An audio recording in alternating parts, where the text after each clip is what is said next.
Hello साथियों। Math competition class Amit sir की class में आपका बहुत बहुत स्वागत है। सेकंड ग्रेड और फर्स्ट ग्रेड मैथ से तैयारी करने वाले साथियों के लिए एक अच्छा टॉपिक दीर्घवृत्त आप देख लें। आपसे निवेदन रहेगा, चैनल को आप सब्सक्राइब कर लें, अधिक से अधिक लाइक करें, शेयर करें। ये हमारा पार्ट फर्स्ट है। अगर आपको पार्ट टू की आवश्यकता हो या अच्छा लगे, पार्ट फर्स्ट और टू की आवश्यकता लगे, तो आप मुझे प्लीज़ कमेंट में मैसेज कर दें।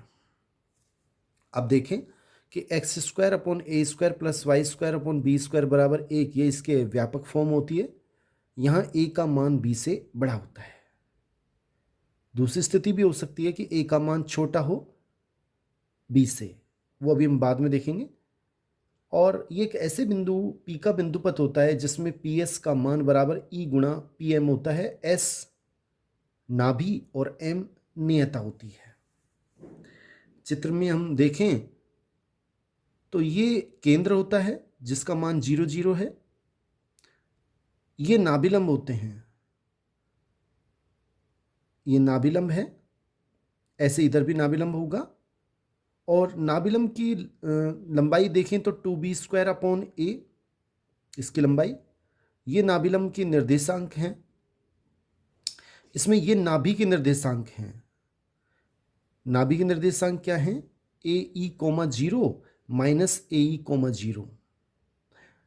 नाभिलंब क्यों कहलाता है? ये सब जीवाएं हैं। ये जीवा है अगर मान लो, और वह जीवा जो नाभि से गुजरे उसे हम नाभिलंब कह देते हैं। ठीक है। और ये नियता है। नियता का समीकरण होता है x बराबर ए अपॉन ई और x बराबर माइनस ए अपॉन ई। ये दीर्घ अक्ष है, ये लघु अक्ष है। हम और देख लेते हैं इसमें एक एक करके। शीर्ष के निर्देशांक, शीर्ष के निर्देशांक क्या होंगे? प्लस माइनस ए कोमा 0। ये इसके शीर्ष है, एक ये वाला, एक ये वाला।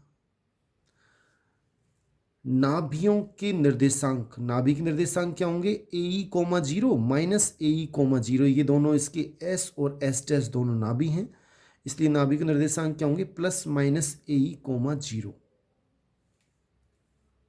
दीर्घअक्ष की लंबाई, दीर्घअक्ष की लंबाई क्या होगी? यहां से लेकर यहां तक, ए से लेकर ए डैश तक 2a, इस नाभिलंब की दीर्घअक्ष की लंबाई है। ऐसे ही लघु अक्ष, लघु अक्ष की लंबाई क्या होगी? 2b। आगे देखें, मुख्य अक्ष, मुख्य अक्ष दीर्घअक्ष और लघु अक्ष दोनों ही अक्ष दीर्घवृत्त के मुख्य अक्ष कहलाते हैं। दीर्घअक्ष का समीकरण, ये दीर्घअक्ष है, इसका समीकरण क्या है? एक्स अक्ष या y बराबर 0। ये दीर्घअक्ष का समीकरण है। लघु अक्ष का समीकरण क्या होता है? y अक्ष, लघु अक्ष ये है, y अक्ष या x बराबर 0।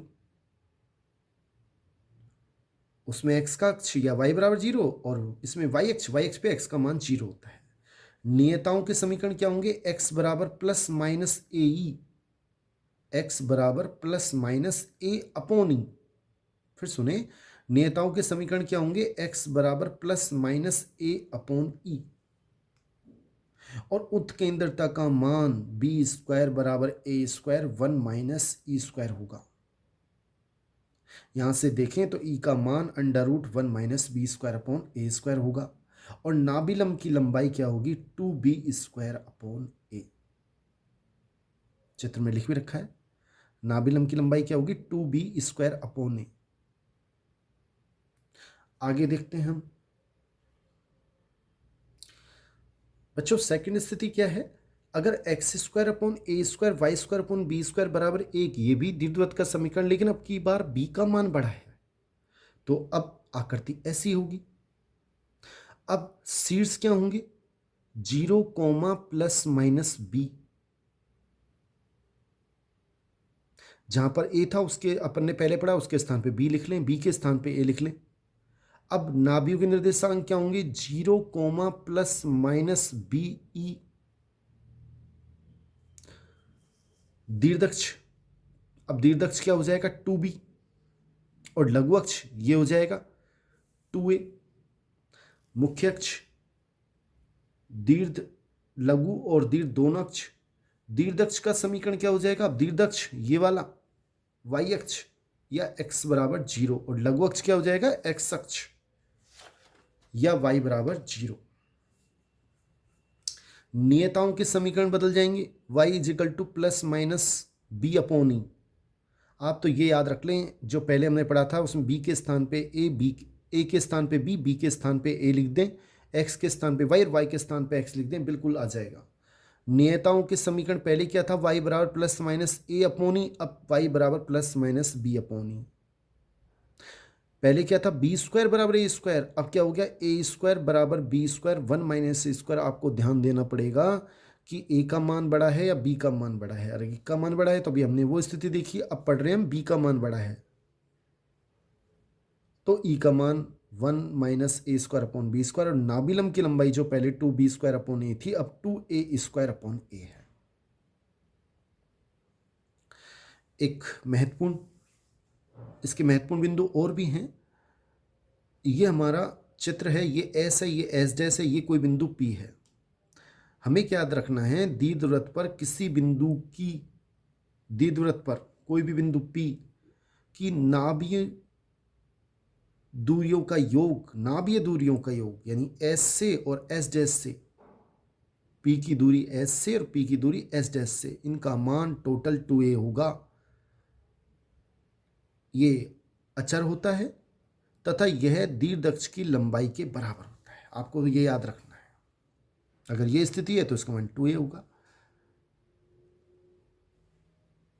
मेरे ख्याल से आपको समझ में आ गया होगा। अर्थात दीर्घवृत्त में नाभीय दूरियों का योग दीर्घ अक्ष की लंबाई के बराबर होता है।